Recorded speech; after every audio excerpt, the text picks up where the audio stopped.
Someone just paid me $4,500 for 5 nights at one of my Airbnbs in West Virginia.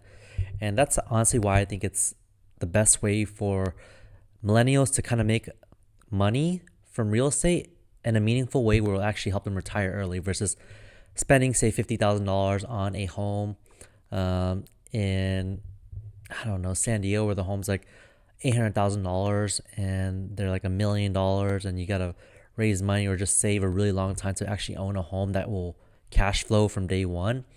These $200,000 homes in West Virginia, if you buy them and you do like 10% down using a vacation home loan, that's $20,000, and you furnish it, say, for $30,000 and maybe $20,000 in renovations, and then you put part of that on a 0% credit card.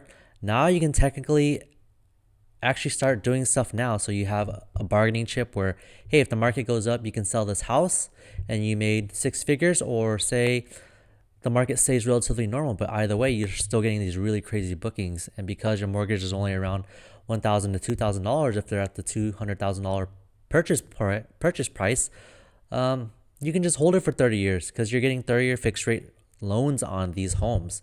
So either way, it's like a win-win, and the risk is quite low. The worst case scenario is like, say you ignore the whole property, you ignore the investment, and then it just starts going downhill. That would be a clear sign for you to sell and get out of real estate in general, just because you don't really have the fortitude to take care of a property, and you're probably not meant to be a homeowner. In that case, I'd say maybe go search into like index funds, which provide 12% returns.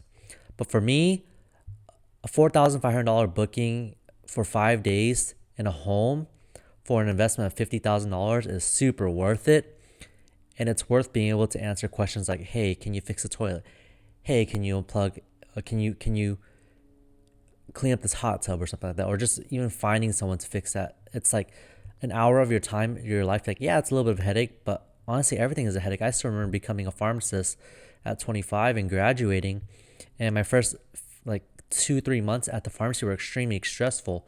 But as I kept on doing it and I got used to these types of questions, it pretty much became normal. So for me, questions about like hot tubs leaking or not being fixed don't really cause me any stress anymore, just because I've answered those questions over and over. And it makes way more money. So imagine if I get super lucky and I get six more of these bookings in on a $200,000 home. That's $4,500 times five. I mean, for just letting people stay in your home. I mean, it's totally worth it. You should definitely look out for these markets, these rural markets in like Kentucky, West Virginia, Ohio, that are pretty much, it's happening all the time. Like, this is not my only property. I personally own around 8 properties in the area in West Virginia, but we also manage, or co-host is technically the correct term, for other people, and we see the numbers that they're doing, and it's absolutely insane. So when people are telling me, yeah, I'm buying these 6 cap multifamily apartments or like 10 cap multifamily apartments in California, like, well, that's cool. Well, how much did you have to put in? I was like, oh, I only had to put in $1 million. And then I was like, okay, well, how much are you gonna make out? Is it gonna be like 500,000? Like, oh no, I'll make maybe $200,000. And for me, that's just not worth it, because again, like, these homes in the East Coast are $200,000, and they're pretty much pulling in like $70,000 on the low to like up to $150,000, depending on how well you do it. And I'm sure like if you maximize everything, you make it a really cool, unique property, it can do even much better. Like, I've heard people say like it's too risky yet to invest out of West Virginia because it's 2,000 miles away. Here I am in San Diego doing it just fine, and it's honestly just thanks to software. That's kind of where our whole economy and world is moving towards. So if you're not keeping up with like using AI, using software, you're gonna get left behind, and you're gonna leave all this money on the table. And instead of actually just grabbing whatever's out there and what tons of people are doing, you're gonna be stuck making, I don't know, $35,000 every single year and being happy with it. Whereas one Airbnb property could already do that. Um, or say like you're a doctor and you're really tired of your work, you're burnt out, you don't see any other way out. Honestly, this is your ticket out. Like, it's still happening. Like, there's gonna be a time where you can't buy these Airbnbs for $200,000 anymore, um, and your wage is likely not going to increase at the same rate. So you might as well just get it now versus later. And based off the 4% appreciation rate where most real estate gets throughout the nation, of course, it's market specific. Luckily, in West Virginia, why I'm buying it is around 4.3%. San Diego, it's 4.7%.